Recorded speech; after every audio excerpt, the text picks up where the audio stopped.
Si j'ai décidé de mettre sur pied cette vidéo, c'est pour pouvoir répondre à la préoccupation de plusieurs étudiants qui nous disaient qu'ils n'arrivaient pas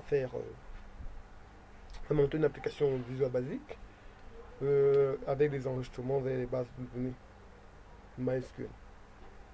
Bien, le but de cette vidéo est justement de pouvoir combler ce manque-là. Nous allons travailler euh, de manière très succincte en expliquant de manière détaillée l'ensemble des tâches qu'il y aura accomplies. Et nous espérons que, en exploitant cette vidéo, vous puissiez répondre à tous vos problèmes. Nous allons vous demander, bien sûr, de commenter la vidéo si nécessaire. Et aussi, bien sûr, d'envoyer un pouce vers le haut si à jamais vous trouvez la vidéo bonne. Nous n'allons plus tarder. Nous allons commencer déjà par démarrer WAMP Server pour être sûr que notre application. On va démarrer WAMP Server.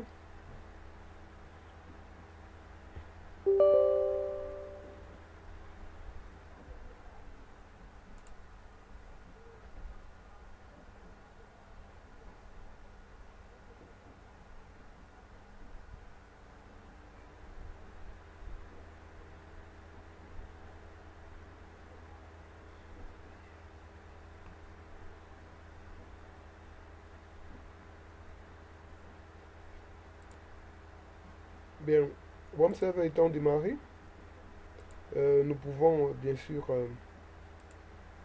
ouvrir une session pour WAMP Server, notamment on va ouvrir une session pour WAMP Server, notamment celle-là, on va dire localhost.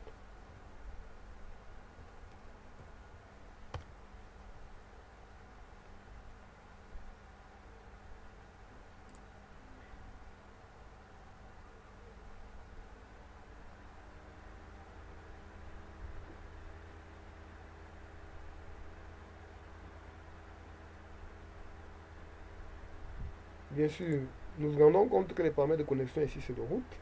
Nous sommes sur le serveur local et nous n'avons pas de mot de passe. Rappelez-vous, souvenez-vous toujours, on aura besoin de ces informations-là pour établir la connexion. Donc on va exécuter.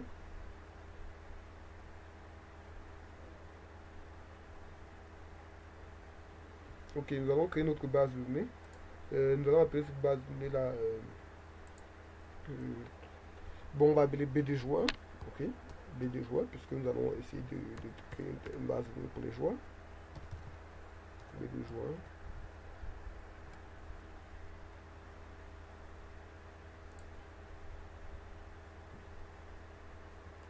Dans cette base de données, nous allons créer une table de joueurs.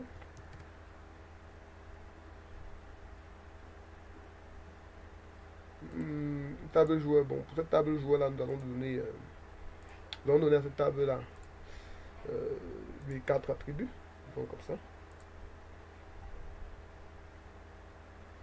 premier attribut sera ID du joueur, ID joueur, et ce sera un entier. Ce sera naturellement notre clé primaire. Ce sera un auto-incrément, ce sera notre clé primaire, oui, exécuté. Nous allons laisser la charge de cet attribut sur la base de données. Par contre, les attributs que nous allons insérer, ce seront donc quoi? Ces attributs-là seront, par exemple, on peut dire nom du joueur, nom du joueur,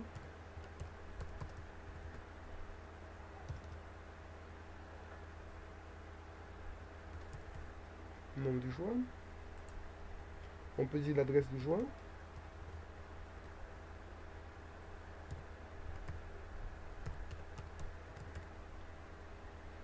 et on peut dire aussi son nombre de points.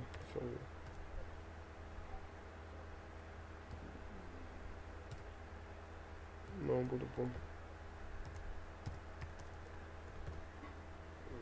De points. De points. Ok, l'adresse du joueur ce sera de type varchar. La taille, on va donner comme taille, on va donner 20 caractères. Le nom du joueur ce sera aussi un varchar. Le nom de nous aussi 20 caractères. Bien sûr, on va vérifier s'il y a des informations complémentaires à ajouter. Non, ce ne sont pas des clés, ce sont, oui, valeur par défaut, aucune, ok. Les commentaires, bon, nous n'en avons pas besoin, mais si vous voulez, vous les mettez. Le moteur, nous allons choisir le moteur InnoDB. Ça, c'est si vous souhaitez faire des jointures, si vous souhaitez utiliser cette table-là dans les jointures, alors vous mettez InnoDB. Ok. Maintenant, nous allons poursuivre. On va sauvegarder.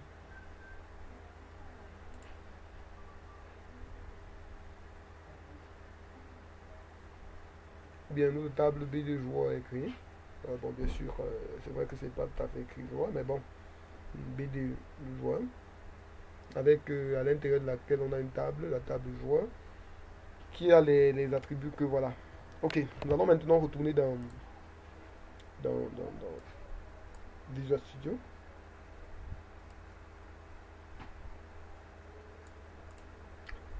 Bon, dans Visual Studio,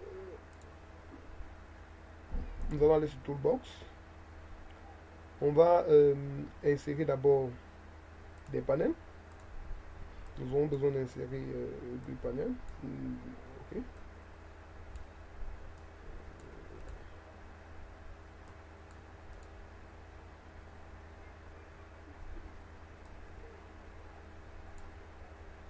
On va insérer deux panels. Le premier sera le panel qui va contenir les informations sur le joueur. Bon, bien sûr,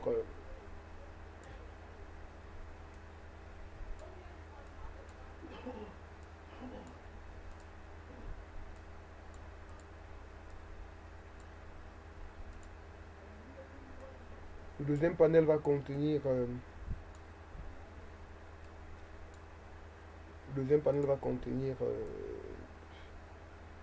quelques éléments complémentaires. Oui.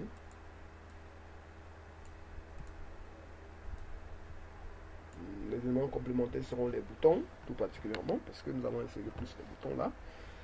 Bien, oui, on va aller pour le premier panel. Et une dernière grande zone que nous allons laisser pour le Data Gate View. Ok. Donc, pour le premier panel, nous allons donner une couleur. Nous allons donner la couleur, on va dire backcolor. Cherchons le backcolor. Oui, on va donner backcolor.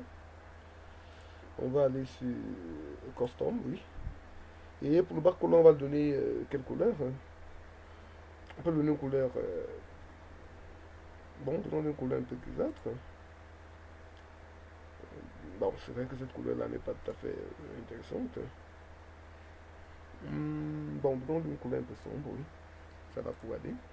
Ici, nous allons donner la couleur blanche. Je ne sais pas là-dessus. Backcolor. Custom, là. On va donner la couleur blanche. Bien, dans ce premier panel, on va déposer, on va aller sur Toolbox, on va déposer, on va dans les commandes contrôle, on va déposer des boutons dans on va dire des labels. On va déposer d'abord les labels dans le premier panel. On aura trois labels puisque on a dit le nom, l'adresse et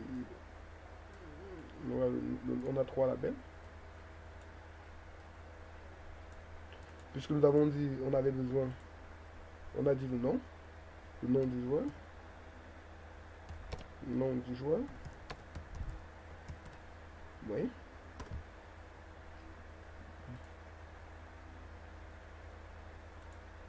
Nom du joueur. Non, attention.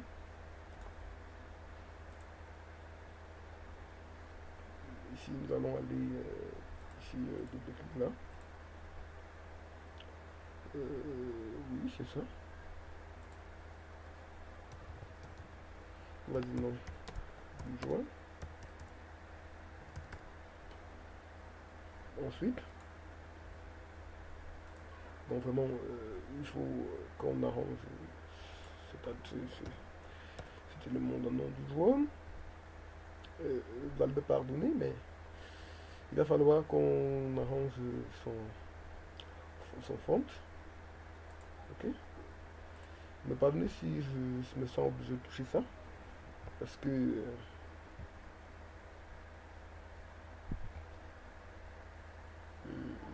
se donner 12.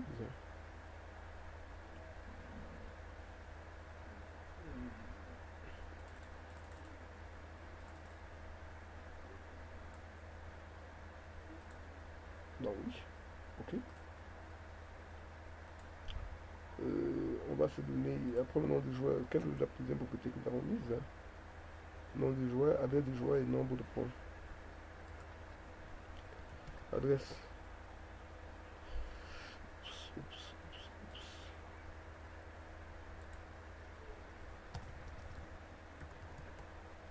Adresse du joueur.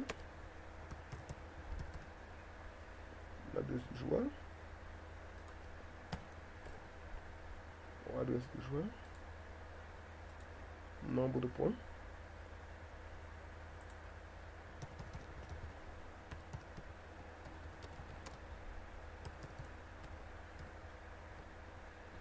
Nombre de points. Bon, bien sûr, on va aussi aller sur le font.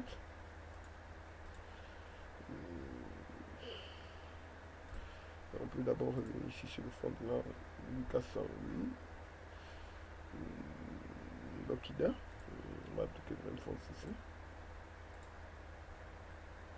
On va appliquer le Lokida. Lokida. Ok.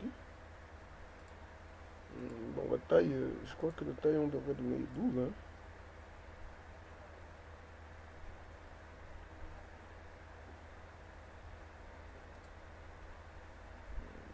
12. Le Lokida qu'on a utilisé ici, c'est un Lokida comment? On va aller Lokida.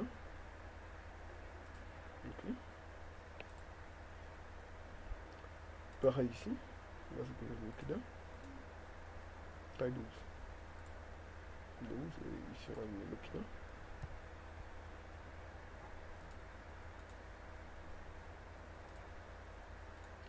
Bien, ok.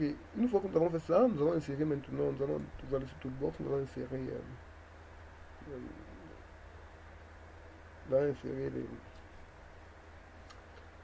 les text field, le text box, je veux dire.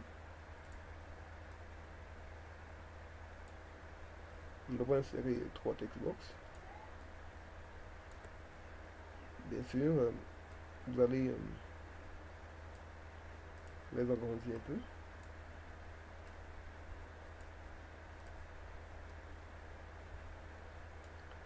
Afin que ceci puisse être intéressant.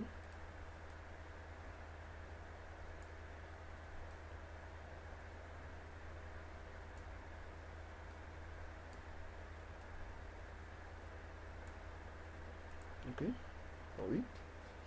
Nous avons notre text field. Maintenant nous devons ajouter nos tableaux, nos boutons.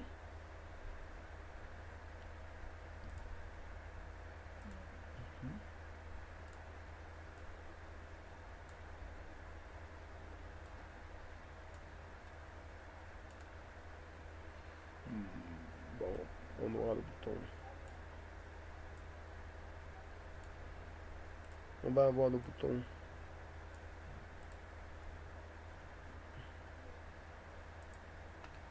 Le bouton ajouter. Ajouter. On aura le bouton modifier. Et le bouton supprimer.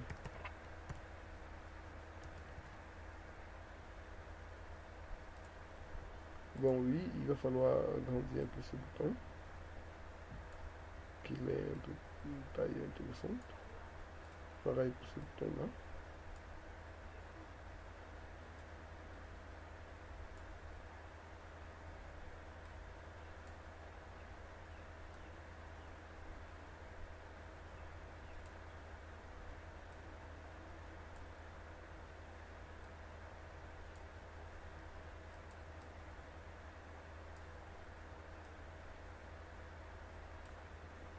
Bien, nous pouvons essayer de bien les disposer. Regardons si Nous sommes regardés un peu en termes de style. Ok. Et on peut essayer de simuler pour voir à quoi ça ressemble. Ça nous renvoie des bonnes choses.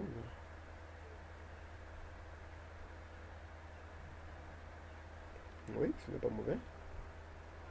Ok. Bien, nous allons maintenant insérer notre data grid view. Donc on va aller sur Toolbox toujours. Mais cette fois-ci, on va aller sur Data. On va donner Data Grid View. On va sur le Data Grid View.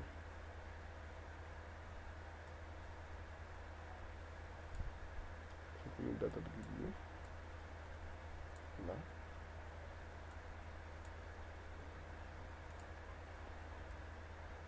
On peut réduire un peu la taille de notre fenêtre. Donc si nous avons fait ça, on va se mettre un dernier élément. On va aller sur Command Control pour mettre le titre de la page, le label.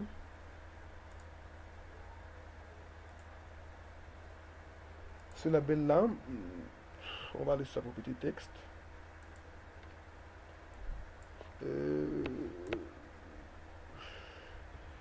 On va dire application.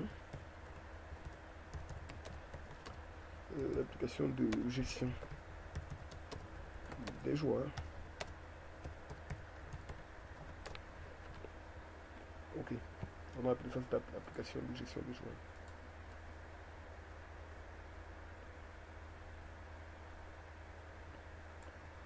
Bon, déjà ce gars-là, on va aller sur son font. On va aller font, on va le mettre d'abord en gras. On va lui donner un font, on va donner Gabi. Et on va lui donner une taille 24. Ok. Voilà un peu à quoi ça ressemble. Bon, la taille 24 est un peu trop grande. Donc on va aller réduire de 24 à 18. Ok, et là on peut nous centrer. Ok, si nous avons fait ça, on réduit un peu ça, oui. On vient ici, on passe sur la propriété ToolType. Là.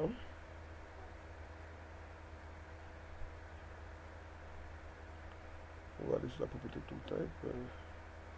Cette propriété.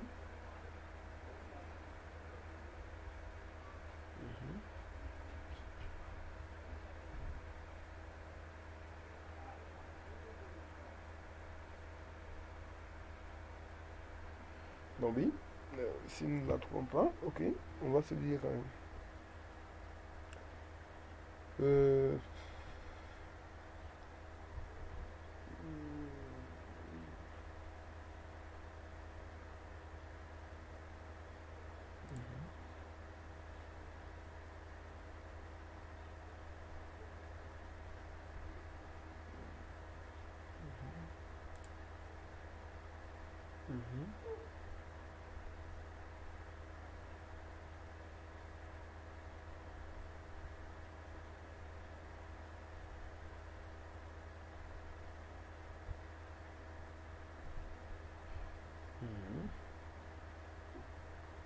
ok, bon, oui, c'est pas grave. Bon, pour le moment, on va se dire, nous allons compléter prochainement. Pour le moment, on va se dire c'est bon pour cette première partie de vidéo. Nous allons faire une deuxième partie pour la connexion à la base de données.